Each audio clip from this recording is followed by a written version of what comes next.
So to give you guys an idea of how rural Marquette, Michigan is, this is the entire airport. The entire airport. It has one little gate and then it has 2 terminals. Just landed. Here I am with Wayne, Donkfish Poker. And how'd you do today, Wayne? I played the 8-game mix at the Orleans, got destroyed. Came over to cash, and yeah, got my buy-in back plus a couple hundred. So yeah, not bad. I mean, after losing a bullet, and then actually a friend of ours, Clint, who we played with at Georgetown. Shout out to Clint. Shout out to Clint. He actually bought me in for my second bullet, which I felt fucking horrible because if I lose my own money, it's one thing, but like to have someone, basically pay for my buy-in, and then I lost in like 20 minutes, which was like, it was limit games, which is, if anyone that plays the limit out there knows, to buy in a bullet, I mean, granted, the blinds were a little high, but still losing like 20 minutes is like pretty awful. So you just fucked it off like it wasn't your money. Yeah. No. Yeah. Oh, Clint's buy me in. Fuck it. Yeah. My perspective, one of the reasons why I didn't ask any stakes or anything like I did last year, or like selling parts of myself, which is what I did last year. I think I sold a little bit of myself. Is if you lose, you actually feel worse than if it was your own money. Seriously, that's me today. I felt like, bad. Like because the last 4 tournaments I played, granted they're only like 40, 50 people, I made the final table of all of them, cash 3, which you guys saw a couple of one of my latest videos, but still, like, so I mean, coming in, like, I was running pretty good, and so when he offered that to me, I was like, okay. Yeah, and I told Wayne, I was like, yeah, take him up on it. I'm like, you're actually running hot in tournaments, maybe you just got a cold streak. And then it just sucked that you just had a cold streak. Yeah. When someone bought me in, he's like at the table next to me. He's like looking over. I'm like, oh yeah, dude. Yeah, like, this is not good. Which sucks, but it's fun. But Wayne and I went over the hands, and there was a mistake that you made before the Clint's bullet. With the triple draw. With the triple draw, but then on everything else, I think you played pretty standard. Like I would have lost too. So. Yeah. But yeah. I'm up like 1,300 for the day. Just played Big O. I played 5, 10, 20 Big O. Then I played 1, 2, 5 Big O. I had one guy who was like, I want to follow you around because you don't know what you're doing. And I like looked at him, and this is on Big O, and I was like, are you sure? And I felted him 2 times in a row, and he just didn't think I was better than him. Keep in mind, poker is the only sport in the entire world you can lose at and still think you're better than your opponent. Right? True story. True story. So we're checked into the hotel room, but one of the things that is not glamorous is Wayne and I, because we do this for a living, went to Walmart, dropped $100 on groceries, but it wasn't glamorous taking it through the Horseshoe Garage, the Paris casino, where all the poker players are at, and then up through the Horseshoe and then into our room. You might be like a little embarrassed by it, but honestly, we saved a ton of money. Wouldn't you agree, Wayne? It's pretty embarrassing, like in a way, like walking through, the casino with all these fucking Walmart bags. Yeah. Which, I mean, how often are you in? I mean, don't get me wrong, you're gonna see crazy shit in Vegas, but how often are you gonna see like 2 professional poker players, like, walking through the fucking casino with Walmart grocery bags? Like, you might be like, whoa, what the hell? Where's their Mercedes? Why aren't they petting their pet tiger? Yeah. Right? Also, another benefit is if anyone's played at the Paris games, during the WSOP, the number one complaint people have is that you can't order food at the tables there. Yeah. And another thing, so they block Uber, or DoorDash. Uber Eats and DoorDash aren't allowed to deliver here because of unions. And let me tell you, when we get like sandwiches and stuff, I mean, it's great. You have a 15-minute break. You just run up here, grab a quick bite to eat, decompress for a little bit. Because it's a super far walk. Like, if any of you have played a tournament at the Paris, like, literally the closest place, I mean, they have these little kiosks, whatever, you can get some stuff, but like, the closest food court, you have to literally walk all the way through Paris, like, all the way through Bally's, down the stairs, all the way in the back, and by the time you get there, you wait in line. I mean, you're barely going to be able to order, get your food, and get back like in time. Yeah, 15 minutes. Yeah, 15 minutes is definitely not enough time for that. And that's crazy. I was thinking, I think what it was, the WSOP hot dog, like $14 with a bag of chips. Yeah. And it's like a really small bag of chips. So, $100 to get us food for the whole week. Yeah, that's That's positive EV, everybody. Positive EV. Not glamorous, but you gotta save where you can. Yeah, I always tell people my bankroll, my wad of cash that I have in my money is not hookers and blow money. It's fucking so I can survive. So, true story. So last night, Wayne and I did pretty decent. We actually called it an early night, which is something we don't normally do.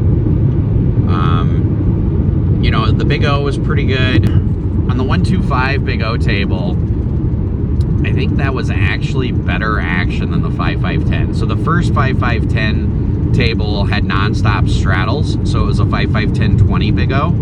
That game was really juicy. I won like 1,300 in that game. I had a couple of spots that were kind of questionable, like one pair holdings with no low on the board. I bet pot for like 700, and the guy just tanked and folded. I just felt like the river card could not help his hand with whatever he was drawing. And I bet pot as just in case my one pair is no good. I don't want to go check into an $800 pot and let the guy turn over like maybe two pair or something. So again, Big O is one of those games where you just have to pressure. When you do get to the river in a really deep stack Big O game, again, the 5-5-10-20, you can buy in for 2,500. So there you're talking, 150 big blinds or so when the straddle's on. Otherwise, when it's 5-5-10, you're talking 250 big blinds. So yeah, I guess 125 big blinds when the straddle's on. So it's different than the 125 because the 125 max buy-in's 500. So it's 100 big blinds, or when there's a straddle on, it's a 125-10. And then really you only have 50 big blinds to start. And I think probably one of the weakest parts of most people's Big O games is they don't look at what their starting stack is to big blinds. So I had a guy yesterday, play me in Big O, and he said, you were the most aggressive Big O player I played against last year. And he goes, and I also felt like you were one of the best. And he goes, and I could not believe afterwards, he goes, because you weren't vlogging last year during the series, he goes, but I could not believe afterwards I saw your Big O video. And he goes, you started off by saying if you're losing in Big O, you probably have this leak or this leak. And he goes, it literally changed how I looked at Big O. He goes, I had both leaks. And he goes, I can't thank you enough. And I tell you what, people, that right there fucking warms my heart. If you ever want to give me like an emotional boner, come up to me and tell me that watching one of my videos fucking helped you be a better person, a better poker player, a better father, a better teacher, a better friend, whatever.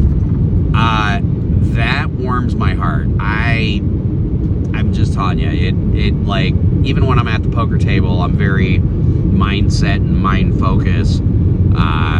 But off of the poker table, it might make me cry, just so you know. But on the poker table, I'm just gonna be like, thanks, man. And then I'm just gonna like park it and deal with it later. But when I start thinking about it like I am right now, man, that warms my heart. I just thank you so much. I just want to take a moment for the people who aren't my haters, for the people who are like, you know what, Professor, you caused me, or you helped me, because I can't ultimately do it for you, but you helped me stop losing money in PLO, or you helped me stop bleeding. Even if you're one of my haters, the fact that I give people a starting point that's pretty simple to follow, like in regular PLO, pocket nines, a rundown, a suited ace, don't play anything else. Keep in mind, that's a starting point, okay? But when it comes to more advanced games like Big O, there's a lot of things that come into play. SPR, stack to pot size ratio, is probably one of the most important things. I was down one bullet, rebuy immediately for 500. The very next hand I buy in for, I have like ace 3, 5, 7, 9. Not exactly a great hand, but again, I'm pretty fucking aggressive.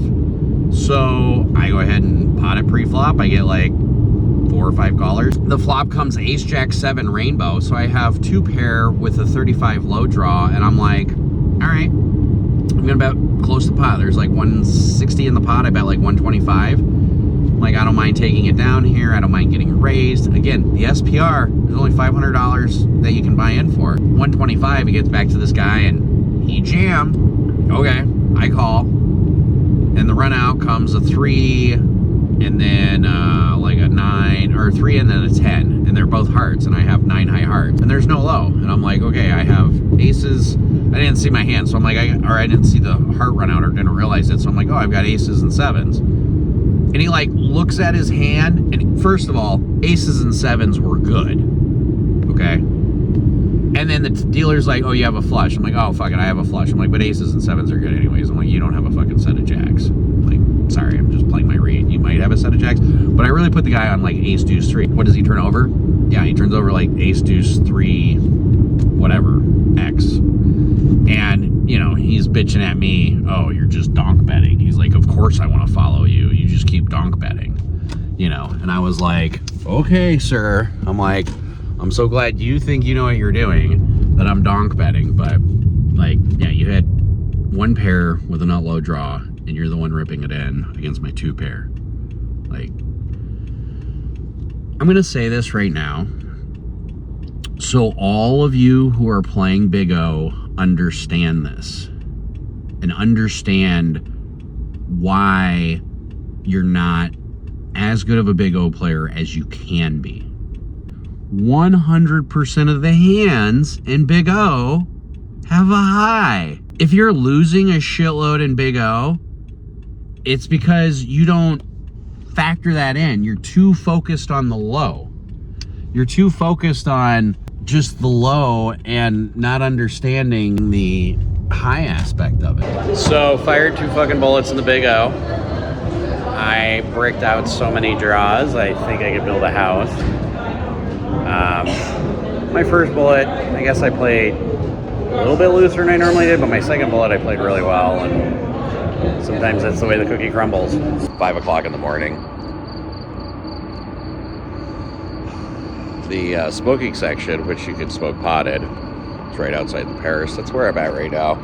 Got my wetted out, potted out shirt going on right now. You know, it's one of those things where I think the more you progress in experience, you know, they say experience pays dividends on a lot of things, right? I just think that way that I recognized how fucking exhausted we were. He helped move his dad and mom across the country right before this trip. That's pretty tiring. So he's been on the road already for like 2 weeks. So I honestly don't expect him to have his A game on until he got some much needed rest. Last night we just got drunk. It's a Saturday, our only Saturday in Vegas. We got drunk and stoned, and just had a chill night. Like, I had 2 bullets in the Big O tournament. He had a bullet in the Big O tournament. I couldn't dodge anything. I mean, the last hand that I had, I'm big blind. Under the gun makes it 1,500, and there's 4 callers. I repot. I have ace, queen, jack, deuce, 5. Doubles. Only under the gun calls me, and we both have less than we have 0.5 SPR. So with the flop cubs, jack 4 died. We get it all in, and he's got a 4. He's got ace, deuce, 4, 8, queen. So he's drawn like pretty thin, because any of his low pairs give me, you know, really good low draws. But if he gets a 2 pair, then I have a low draw. And the turn's a 4 and the river's a 4. And I'm out. And that's how the fucking cookie crumbles sometimes. Tournaments are draining, and you really have to have a different mindset for it. It's hard to be a really good cash player and a really good tournament player. And to only do one is hard. Even for myself, like I only did cash up until 2018. It's still tough. You know, I'm in a really rare mood right now. I don't know why. I woke up at like 5 in the morning, came down here and playing Big O. I'm on my 3rd bullet, so I'm in for 1,500. And there's this guy with last year who is just like in full fuck it tilt mode. And he bitches nonstop. And if you're in full fuck it tilt mode, I love you, because you're gonna make irrational decisions, and I probably shouldn't even be smoking this. That guy's on the table, but he's not a bad player.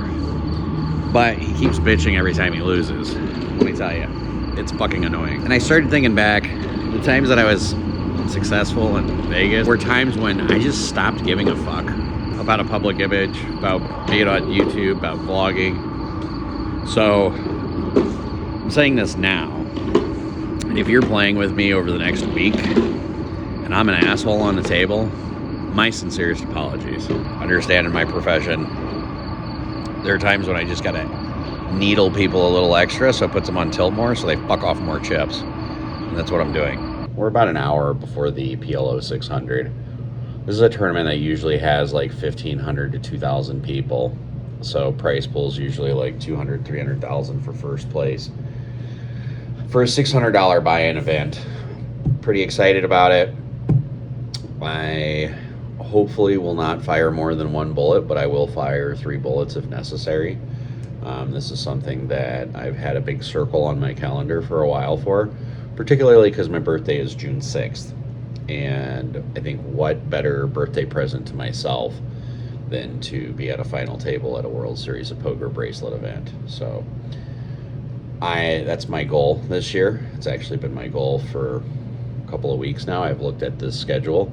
And so one of the most important things when it comes to tournament poker is being in the right mindset. Last year I made a mistake pretty severely where I'd play cash games right up until the tournaments would start, and then I'd play tournaments. Matter of fact, there were some weeks last year where I was logging in an incredible amount of hours, over 100 hours a week. That was way too tiresome. Like, just to give you an idea, I've been here since Friday. I fired 2 bullets in the Big O, and then besides that, I think I might have played 8, maybe 12 hours of poker. So when you look at that, you're like, wow, it's Monday. So Friday, Saturday, Sunday. Saturday we took off. Sunday night we took off. I did play 10 hours on Sunday, and then maybe I played like 6 hours on Friday. But the point is like, versus just going ham the whole time, I'm being a lot more selective. So for example, if I'm at a cash table and a bunch of European pros show up, I get up and leave.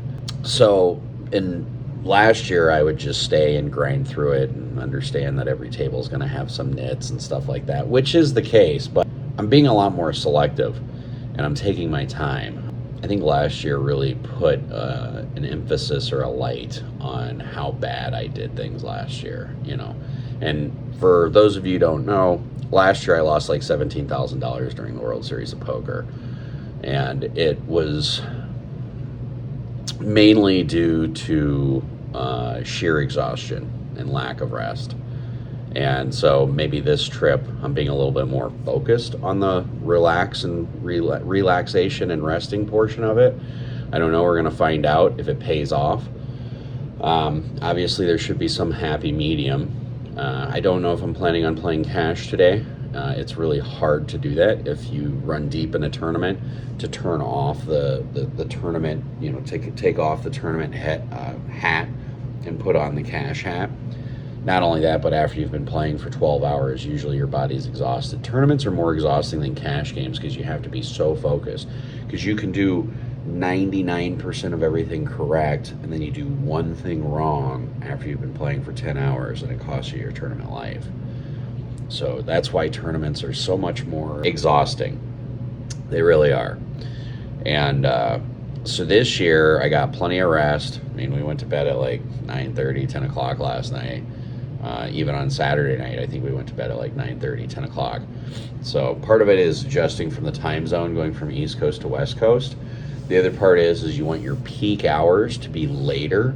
So I don't want my peak hours to be like at noon and 1. I want my peak hours, when I say peak hours, like where I'm on my A game the most. I want my A game to be like between 6 p.m. and like midnight, particularly for today. Because I think the start is at 10 o'clock, and there's probably going to be a dinner break in there and some other breaks. So I think this will run until, I think, like 11 o'clock at night or midnight or so. So you really want to be on your A game later on in the registration. I certainly feel like I'm in the top 10% of Omaha players out here. And I know some of my haters disagree with that, and that's okay.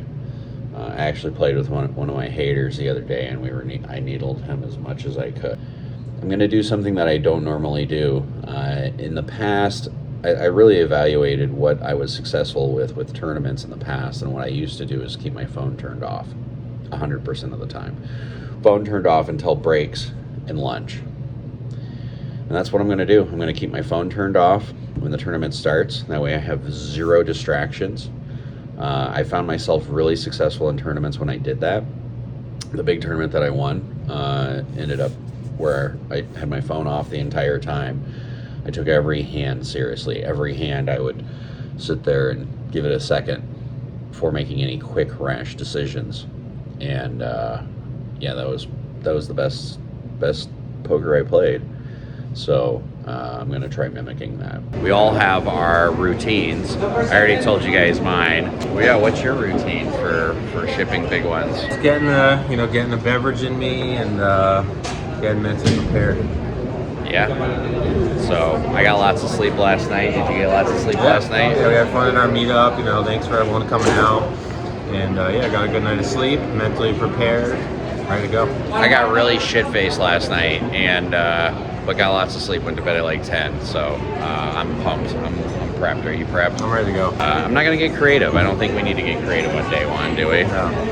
All right, so we are at EOR, end of registration, exactly where we want to be. At least 3x starting stack. Starting stack was $30,000. We are at 142. Yeah, I probably just played some of my best fucking poker in my life. Could not beat the same guy. At end of registration, we end up at 142,000. We have a lot of big blinds, and we're loving life at that point. The guy that beat me with pocket kings between levels 1 and 4, or between levels 5 and 8, I can't remember at this point, still at the table. He's a loose splashy player. He raises pre. Blinds are 2,000, 3,000 coming back, so he makes it 8,000. I look down at 7, 8, 9 jack, double suited. I just got a message that Wayne busted out. That fucking sucks. So I look down at 7, 8, 9 jack, double suited, hearts and diamonds. I'm on the button, so I can squeeze there, but I decided just to play pot control and flat, see if I flop anything. Flop comes 10 of hearts, 8 of hearts, 4 of spades. I don't think I could ask for a better flop. 86, 87, 80 diet, 80 jack, 80 queen, 80 heart, and I win. So we're three ways to the flop, 27K in the pot. He bets 27K, he's only got 50K behind. I, of course, go all in, or I raise to 100, gets the other guy out. He snap calls, turns over 8, 10, jack, king. Turn comes a queen. River comes a 10. So that cripples my stack from 142,000 down to like 40,000 or 52,000. I see a couple of flops. I'm down to like 40,000. Then I'm down to like 30,000. I get it all in on a hand that I end up flopping the nuts on, and it holds up. So I double up. I'm up to like 53,000. I'm like, okay, it's just a matter of building it back up. Here we go. Next thing you know, that same guy's in the big blind. Blinds are 2,000, 4,000. I got 53 effective. I go ahead and look down at ace, ace, king, 10, double suited. I make it 14. Folds around to the splashy rack. He calls. Flop comes 3, 7, 10 rainbow. Like, legit 3, 7, 10 rainbow. I'm like, okay. He just leads out and puts me all in. All of a sudden, like, I win that pot. I'm back up to 100 grand. So I call, and he turns over 4, 5, 7, 8. Turns a 5, rivers a 9. GG. Out at 688th place. I literally played a basic poker. All my reads were on. I didn't smoke this morning. I didn't drink. Literally amazing poker. Like, I played the best poker of my life in there. And I got fucking 688th. I called my wife, told her I fucking hate poker. This is fucking miserable. Not really, but I mean, yeah, it was only one bullet. It was $600. It's just like throwing a fucking interception in the NFL. You got to get up and throw the next fucking ball. It's fucking annoying. It's one thing if I fuck off in a tournament and I know I play bad. It's something else if I play amazing and still fucking lose. This is why it's so hard to win a fucking bracelet. You play perfect poker and you just got to dodge all the fucking landmines. So tomorrow's my birthday. I'm thinking 1,500 limit Omaha high-low.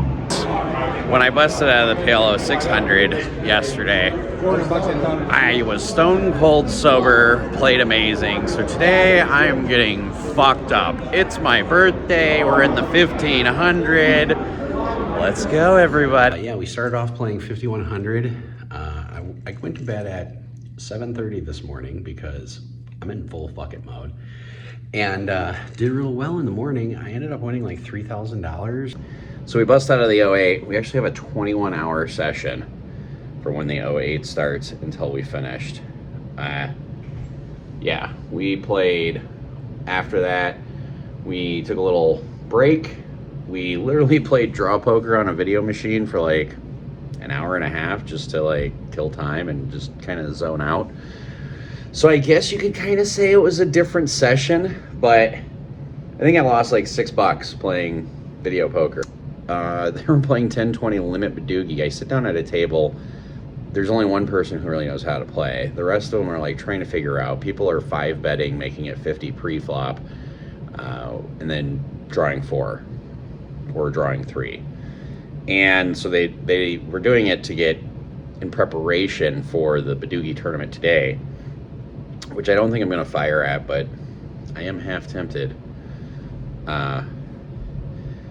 It's just another $1,500 fucking tournament. I'm so sick of tournaments right now. Like, I think I'm going to fire the 1K PLO tomorrow. I've been playing amazing poker in these tournaments. Like, I tell my students all the time, poker is the only sport that you can lose at and think your opponent is worse of a poker player than you are. I feel that. The guy who beat me out of the PLO 600 all 3 times, I think I was about a 70% equity favorite against him, and all 3 times he caught up. And sometimes that's the way tournament poker goes. Like, you can have a plan of part A, we need to make it to end of registration with X starting stack. So like in the PLO 600, we wanted a 90K stack at end of registration. Well, at end of registration, we had 142K. So that means we're sitting in really good shape. That's where we want to be. And then we just ran into it. The thing that's most frustrating with tournaments is you can play perfect poker and not fucking cash. In cash games, I know you can play perfect poker and then, you know, lose money. That happens. But 1, it's a shorter session. 2, you can just buy more chips, you know, when people get lucky. You just know in the long run that's not going to happen. So yesterday at the 08, I had a guy named Blumenthal. He wanted to get into a dick measuring contest with me, which is fine. I mean, I know I rub people the wrong way. I know that there's some people who watch me just because they want to see me fail, and that's okay. And then I've got a lot of you guys who are huge fans, which are like, man, I want to see the professor do really well, and that warms my heart. Him and I got into it. He was trying to get into a dick measuring contest, and he's like, oh, well, you can look up my Hendon mob. I think tournament poker players, I don't say all of them, but there are a handful of them that just have this whole attitude or mentality of, oh, my Hendon mob is this. Like, wank me, buddy. You do understand that playing poker professionally, there's 2 avenues of that. There's cash games and there's tournament. So after a long day of work, like at 18-hour session, we win a $5,000 double board bomb pot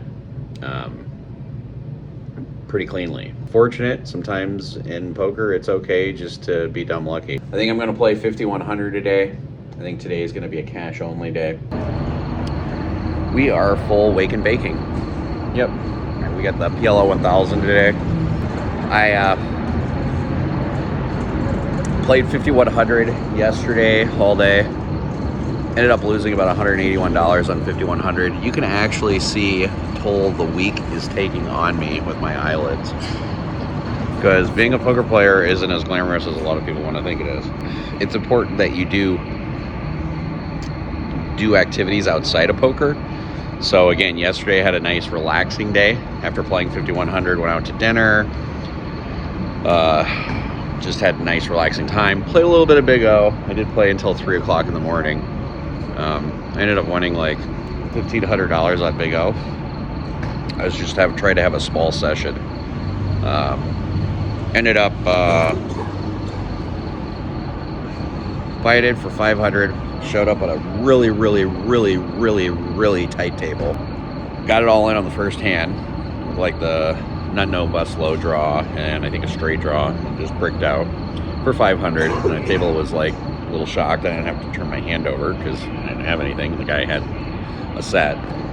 In any case, so I rebought. Quickly the table understood that I was table captain. And when everybody's super tight at a table and they let you be the aggressor and they don't fight back at you, it's really easy to find out where you're at. So like, for example, one guy limped for 5 and then re-raised with aces, and of course I called 5, and then when somebody raised it to 20 and then he potted it, he was directly to my right. I just knew he was super, super nitty because he had like ace, 3, 4, king double suited. Just like, wow, okay. I'm kind of in full fuck it mode. Literally even for the trip. After last night, I think I'm even after all expenses. So last 2 days of the trip are the ones that need to be profitable. So today and tomorrow, I'm gonna smoke my jube, get back in there, play some Big O before the $1,000 PLO. And I've played amazing tournament poker so far.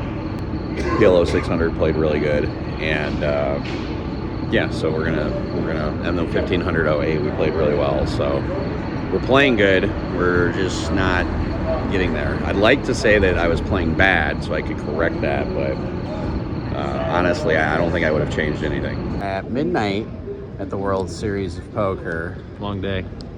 I played Big O all fucking day. I've been playing since 5 a.m. I lost a $2,600 pot, but I think I was in for like 1,800 and cashed out 4,200. So on the cash side of it, just won like 2,500. But Wayne here bagged. I think that's more valuable than $2,500, don't you? My first bag, yeah. I played the Raz tournament. I was down to 4K at one point, just like bricked like a crap ton of wheel draws, and yeah, somehow survived. So yeah, we bagged about 60K. So we're coming back tomorrow with 184 players. Only 84 get paid.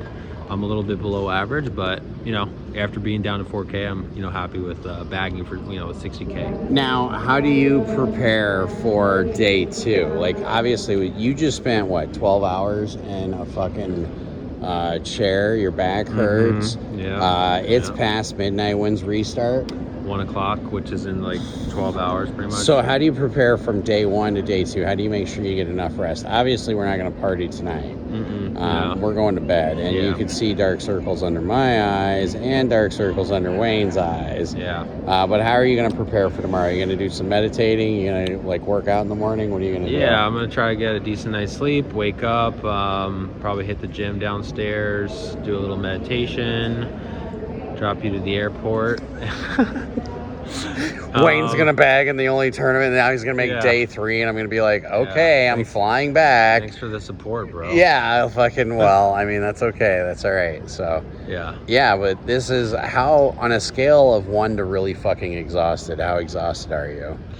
Yeah, I'm really exhausted, but I really wanted to bag because I basically played the $600 PLO and got to like within 10 minutes of bagging and got it in with as like an 80% favorite in PLO and like bricked out. So I was a little pissed about not bagging, but so a little redemption here. I mean, even though I didn't cash yet, but at least have a shot, at least to come back and like be refreshed, because I mean, if I played another couple hours, like I was just dragged. 12 hours is crazy. So now also, what's min cash? Is it min cash is 2,400. So, okay, wow, that's pretty good. And then so first place pays what? $155. And so that means like 7th place pays like 18, 20,000, something like that. Something like that. Yeah, so final table will be like 20K. So it's a gimme. I mean, his name's Wayne. So that's an older name, right? And the average age at your table was like 63? Yeah, I was the youngest by 30 years. All right. No, actually, there was a couple young people, but Raz is typically an older person's game. All right. But yeah. Well, we're gonna fucking go to sleep because I am about to pass out just standing here. So yeah. All right, play smart, everybody. Run like a god. We for the whole trip for Vegas, we had $5,200 in buy-ins and tournaments. We cashed in 0 events. The general rule is you're supposed to cash 1 out of every 7 bullets. So we fired 2 bullets in the Big O, 1 bullet in the PLO 600. Then we had 1 bullet in the 1500 08. And we fired 2 bullets in the PLO 1000. All in all, we played Big O yesterday for like 20 hours, almost. Maybe it was 18 hours. And we ended up winning close to $3,000 on that. And last year when I came here, I had $31,000 worth of buy-ins and tournaments and $14,000 worth of cashes. And so I lost 17 grand for being here last year. And for my whole trip, I think I was down $17,000 or $13,000. I can't remember right now, but it's kind of funny because when you look at it, in some instances you say, well, if I didn't play any tournaments, I'd be ahead, which is true. But how far ahead would I be? If I didn't play any tournaments and instead just played cash, the amount of my average hourly would have been, if it was the same as it was when I did play cash, is quite, it's quite an eye-opener. You could say, hey, I could have gone to Vegas for a whole week and just played cash and made like $10,000 in cash on Big O. And there's some serious flaws that people have in Big O. There's so many flaws. I'm going to do a few more videos on that. Probably the very first video I'm going to do when I get back is going to be specifically on Big O, because Big O is something that I do feel I understand better than most other people. There's like a handful of people that I would consider are as good at Big O players as myself, like Cow and Shelly. I had a good Vegas experience. You know, I'm always torn on the series because living in Michigan, the reason why you put up with the snow all the time is so in June and July you could be out on a lake fishing. So I'm gonna go home. Overall, like I said, I lost about $2,000 in Vegas with over $5,000 worth of buy-ins and tournaments. So kind of the same story that I had last year, even though I had a few bags and cashes last year. But been here for a week. Last year I was here for 42 days. It's really hard to be in Vegas for a week. It's just so draining.